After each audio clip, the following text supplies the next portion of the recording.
မင်္ဂလာပါရှင်လေးဒီဖိုး YouTube channel ကနေပြီးတော့အားလုံးကိုပြန်လည်ကြိုဆိုပါရစေ။ဒီစာအုပ်လေးကိုညွှန်ပေးချင်ပါတယ်။ဒီစာအုပ်ကလေးကတော့ဘာသာပြန်ထားတဲ့စာအုပ်လေးဖြစ်တယ်ပေါ့နော်။ဒီစာအုပ်လေးရဲ့မူရင်းကတော့ Boundaries Equal to Freedom Joseph Nguyen ဆိုတဲ့စာရေးဆရာကရေးချပြီးတော့စီလွတ်လပ်မှုဆိုပြီးတော့ Zodiac ကဘာသာပြန်ထားတဲ့စာအုပ်လေးဖြစ်ပါတယ်။ဒီစာအုပ်လေးရဲ့ဒီဇိုင်းလေးကိုကြည့်ချင်အောင်ဖြင့်စိတ်ဝင်စားဖွယ်ကောင်းတဲ့စာအုပ်လေးတစ်အုပ်ဖြစ်တယ်လို့ပဲအထဲမှာရှိတဲ့စာသားလေးတွေကအကြောင်းအရာလေးတွေကအမတန်မှကိုစိတ်ဝင်စားစရာကောင်းတဲ့စာအုပ်လေးပဲဖြစ်ပါတယ်။ဒီလေးကိုငယ်ငယ်ဖတ်ပြလိုပါတယ်။ဒါနိဒန်လေးကိုဒီ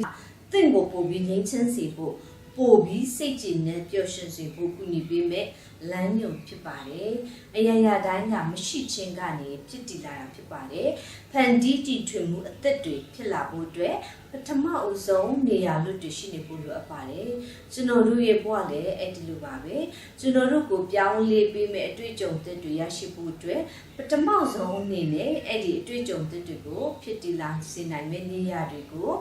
အလွတ်ထားပြီးတော့ကျွန်တော်တို့ဖန်တီးပေးရပါမယ်။ပန်းပွင့်နေပြီးသားနေရာတစ်ခုမှာမျိုးစစ်အသက်ချလို့မရပါဘူး။ကျွန်တော်တို့အတွက်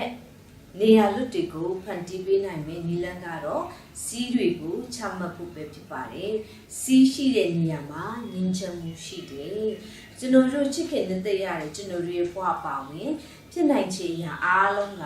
ကျွန်တော်တို့ရဲ့အထဲမှာကျွန်တော်တို့ဖန်တီးထားတဲ့နေရာလွတ်တွေကနေဖြစ်တည်လာတာဖြစ်ပါတယ်လို့စာရေးဆရာရေးသားထားပါတယ်။စာရေးဆရာကဘယ်လိုရေးထားသလဲဆိုဒီစာအုပ်လေးကိုလိုရင်းတိုရှင်းနဲ့ရိုးရှင်းစွာပေါ်ထားပါတယ်။ဖြစ်နိုင်သမျှစကလုံးအနည်းဆုံးနဲ့တည့်ရဲ့အထက်ကဉာဏ်ပညာကိုလှုပ်ဆော်ပေါ်ထုတ်ပေးဖို့ရည်ရွယ်ဖန်တီးထားပါတယ်။ဒါနဲ့လို့အကျိုးနည်းမယ်လို့မထင်လိုက်ပါနဲ့။သင်ဘဝကိုပြောင်းလဲဖို့အတွက် idea တစ်ခုအတွေးတစ်ခုအယူအဆတစ်ခုလိုပဲအပ်တာပါ။ဒီစာအုပ်မှာပါတဲ့အရာတွေအားလုံးကသက်ဆိုင်တဲ့ဥဒါကျွန်တော်တို့ကိုယ်တိုင်မသိနိုင်အောင်ဖြစ်ကြရပါတယ်။ဒါကတော့စီးမရှိတဲ့ဘဝတစ်ခုကိုရှင်သန်နေထိုင်ခြင်းကြောင့်ခံစားရလေရှိတဲ့အရာပဲဖြစ်ပါတယ်။ကျွန်တော်တို့ရဲ့လူမှုအဖွဲ့အစည်းကလူတွေနဲ့လိုက်ညွှန်းနေတွေ့ဖို့အခြားလူတွေကိုထက်ဦးစားပေးနိုင်ဖို့နဲ့အခြားလူတွေအတွက်ကိုယ့်ရဲ့လိုအပ်ချက်တွေကိုစတဲ့ဘူးကျွန်တော်တို့ကိုတင်သွင်းနေရှိတယ်။ဒါပေမဲ့ဒါဟာကိုတိုင်ကကိုသစ္စာပေါက်ခြင်းတစ်မျိုးပဲဖြစ်တယ်။ကျွန်တော်တို့ရဲ့ဘဝမှာစီးမထားပဲနဲ့ကိုယ့်ရဲ့လိုအပ်ချက်တွေကိုလူရှုနေမယ်ဆိုရင်တဲ့ကျွန်တော်တို့ရဲ့ဖြစ်တည်မှုဘဝအစစ်နဲ့ထွတ်တူဖို့အရေးကိုပြက်ကွက်ပြီးကိုယ့်ရဲ့အခြေအနေမှန်ကိုဘာမှမသိဘဲနဲ့အခြေအနေကိုရောက်သွားစေနိုင်တဲ့ဒီကိုယ့်ရဲ့ဖြစ်တည်မှုဘဝအမှန်နဲ့အဆက်တွေပြတ်တောက်သွားနိုင်တယ်ဆိုတဲ့အရာကိုရေးသားထားပါတယ်။အခြားလူတောင်းဆိုသူများကိုကွာလိုက်ရုံလှုပ်ဆောင်ပေးနေကျွန်တော်တို့တွေဟာကိုအမှုမဲ့အမတ်မဲ့ငင်းပယ်ပြီးသားဖြစ်သွားပါတယ်ဆိုတဲ့အကြောင်းအရာလေးကတော့ကျွန်မဒီထဲမှာကောက်လုပ်ပြီးတော့တချို့တရားစာရေးဆရာရေးသားတဲ့အကြောင်းအရာလေးအနေနဲ့ကိုကောက်လုပ်ပြီးတော့ဖတ်ပြခြင်းဖြစ်ပါတယ်။ပေးရကိုပေါ့နော်ကိုကလည်းဘွားမှာလိုအပ်တဲ့စီးတွေချမှတ်နိုင်ဖို့ကိုလုံလောက်ချစ်ဖို့ရင်အတွက်လိုအပ်တယ်။တင်းရဲ့အချိန်တင်းရဲ့စွမ်းအားတွေကအလွန်ဖိုးတန်ပြီးတော့အဲ့ဒီအရာတွေကိုဘယ်လိုသုံးပြုလဲဆိုတာသင်ကိုယ်တိုင်ဆုံးဖြတ်ရမှာပဲဖြစ်ပါတယ်ဆိုပြီးရေးသားထားတယ်။ဘေးအရာကိုလက်ခံပြီးဘေးအရာကိုညှိပန်မလဲဆိုတဲ့သင်ရဲ့ဆုံးဖြတ်ချက်ကလူတွေသင်ကိုဘယ်လိုဆက်ဆံရမလဲဆိုတာသင်ကသူတို့ကိုသင်ပေးလိုက်တာပဲဖြစ်တယ်ဆိုတဲ့အကြောင်းအရာလေးကိုNLT လို့ဆိုရေးသားထားတဲ့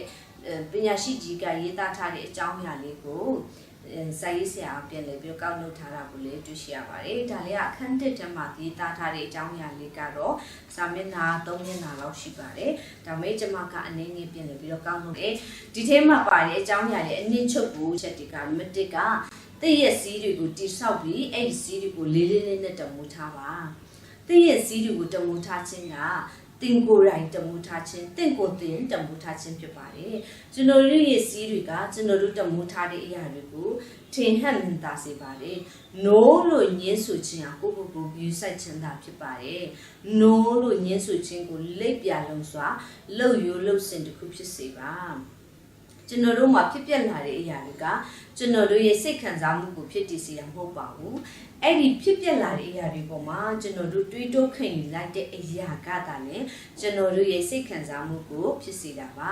သင်ခံစားနေရတာကိုပြောင်းလဲဖို့အတွက်သင်ရဲ့အတွေးတချို့ကိုစွန့်လွတ်လိုက်ပါဘဝမှာအတိုက်ခံဖြစ်လာတဲ့အရာတွေနဲ့အရာတိုင်းကိုငြိမ်းချမ်းမှုချစ်ခြင်းမေတ္တာတွေနဲ့ရင်ဆိုင်ပါ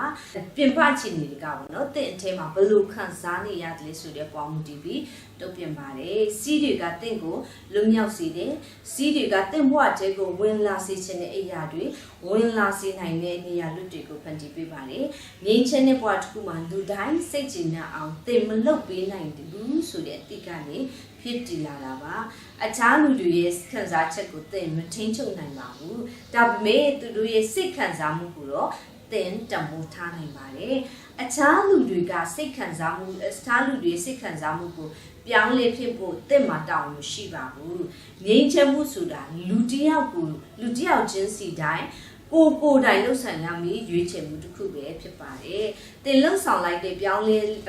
တွေရဲ့စွမ်းအားစစ်နဲ့ပြေဝတဲ့အလားအလာကောင်းတွေကိုတွေ့ကြုံခံစားတဲ့တင်ယူလစ်လာခဲ့ရသမျှကိုအခြားအခြေအနေအရေးမှာဆွဲယူသုံးဆွဲနိုင်ပြီးနည်းလမ်းကိုရှာပါ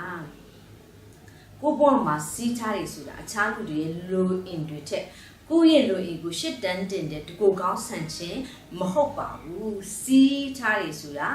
တဲ့ရဲ့လိုအပ်တာတဲ့နားမှာရှိနေတဲ့အခြားလူတွေရဲ့လိုအင်စန်တိုင်းနဲ့ထပ်တူအရေးကြီးတယ်ဆိုတာကိုသိရှိစေတဲ့စင်ကျင်တုံတရားပြေဝချစ်ခြင်းမေတ္တာနဲ့လှုပ်ဆောင်မှုတစ်ခုပဲဖြစ်ပါတယ်အတာကိုရှစ်တန်းတင်တာမဟုတ်ပါဘူးကိုလူများအခြားသူတွေကကိုယ့်အတွက်အရေးကြီးတယ်လို့ကိုနဲ့ကလည်းကိုယ့်အတွက်အရေးကြီးတယ်ဆိုတဲ့အရာကိုဖော်ပြခြင်းပဲဖြစ်တယ်ဆိုတဲ့အကြောင်းအရာလေးကိုစာရေးဆရာကမိမောင်းထုတ်ပြတာကိုကျွန်မအရင်ပဲနဲ့တက်မိပါတယ်ဘဝမှာတဲ့စီးတွေချမှတ်ထားရလောက်အောင်ကိုချစ်ရကောင်းမသိတဲ့သူကတင့်ရဲ့စီးတွေကိုနားလေဖို့မျော်လင့်ဖို့မရနိုင်ပါဘူးတင့်ကိုတင့်နားလေအောင်လုပ်ပါအခြားသူတွေအထင်မားမှာကိုဂိမ်းဆိုင်ပါနဲ့တင်ပေါ်မှာတခုခုပျောက်ဆုံးနေတယ်လို့သင်ခံစားရရင်ဖြစ်နိုင်တာကတော့သင်လိုချင်တဲ့အရာတွေအတွက်နေရာလွတ်တွေကိုဖန်တီးပေးမယ်စီးတွေသင်ပေါ်မှာပျောက်ဆုံးနေလို့ဖြစ်ပါလိမ့်မယ်အဲ့ဒီစိတ်ခံစားမှုတွေကိုခလုတ်တစ်ခုဖြစ်အသုံးပြုပြီးသင်လိုချင်တောင်းတတဲ့ဘဝတစ်ခုအတွက်အထောက်အကူပြည့်စင်မဲ့ဘယ်လိုစီးမျိုးသင်မှာပျောက်ဆုံးနေတယ်လဲဆိုတာကိုကိုပြန်မေးပါအဲ့ဒီနောက်မှာတော့လိုအပ်တဲ့စီးတွေကိုချမှတ်ဖော်ဆောင်ပါလို့ရေးသားထားပါတယ်သင်တိုးတက်မှုကိုကန့်သတ်ချုပ်နှောင်ထားတဲ့စီးတွေသင်စွမ်းအားတွေကိုရုပ်လျှော့စေတဲ့စီးတွေနဲ့သင်ရဲ့ဖြစ်တည်မှုအမှန်ကိုဖော်ပြနိုင်ဖို့အတားအဆီးဖြစ်နိုင်တဲ့စီးတွေအလုံးကိုစွန့်ပစ်လိုက်ပါသင်တိုးတက်မှုကိုအထောက်ပံ့ပေးပြီးတော့သင်ရဲ့ဖြစ်တည်မှုဘဝနဲ့တသားတည်းရှင်းကိုပြည့်စွန်းနိုင်တဲ့စီးအသစ်တွေကိုချမှတ်လိုက်ပါဆိုရင်သူကအနစ်ချုပ်လေးကိုလည်းစာအုပ်ရဲ့အနောက်မှာသူကပြက်လေးပြီးတော့ဖော်ပြဥပ္ပဖြစ်ပါတယ်အင်မတန်မှကောင်းပါတယ်ဖတ်ကြည့်ပါဗီဒီယိုဝယ်ပြီးတော့ဖတ်ကြည့်ပါဦးเนาะဒီစာအုပ်လေးကတော့ဖြစ်ပါတယ်ပေါ့เนาะဒီနောက်ဖုန်းလေးမှာဆိုရင် cover ရဲ့ back cover ပေါ့เนาะအမှဆိုရေးထားတဲ့အကြောင်းအရာလေးတစ်ခုอ่ะလေရမ်းမကောင်းပါတယ်ဒီအကြောင်းအရာလေးဒီကိုဖတ်ပြီးတော့ကျွန်မကဒါလေးကိုသုံးသပ်ချင်ပါတယ်နေချမ်းပျော်ရွှင်ရတဲ့ဘဝတစ်ခုကိုရွေးချယ်ဖို့အတွက်ဘဒုစီကာမှာခွင့်ပြုချက်ရယူဖို့မလိုဘူးဆိုတာကိုသင်သိလိုက်တဲ့အချိန်ကစလို့သင်လွတ်လပ်သွားပါပြီဆိုပြီးတော့သူကရေးသားထားပါတယ်ဒီစာအုပ်ကလေးကျွန်မအတွက်တွေးစရာတွေစဉ်းစားစရာတွေ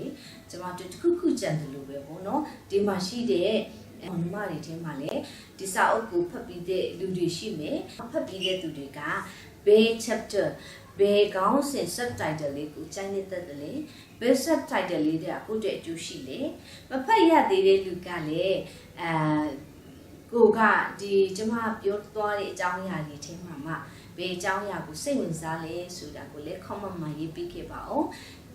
ဒီလိုစာအုပ်ကောင်းတွေနဲ့တူတူအခြားသောစာအုပ်ကောင်းတွေလည်းကိုမှရှိခဲ့ဆိုရင်ကျွန်မကို comment လေးမှာရေးပေးပါအောင်ကျွန်မကလည်းငယ်ချင်းတွေနဲ့အတူပေါ့နော်ညီကိုမောင်နှမနဲ့အတူအခြားသောစာအုပ်လေးတွေကိုလည်းကျွန်မကဖတ်ချင်ပါတယ် comment မှာရေးခဲ့ပေးဖို့လည်းတောင်းဆိုပါတယ်ကျွန်မရဲ့ channel လေးကိုကြိုက်နေတဲ့တဲ့ဆိုရင် like and subscribe လေးလုပ်ပေးခဲ့ဖို့လည်းတောင်းဆိုပါရစေအားလုံးကိုကျေးဇူးတင်ပါတယ်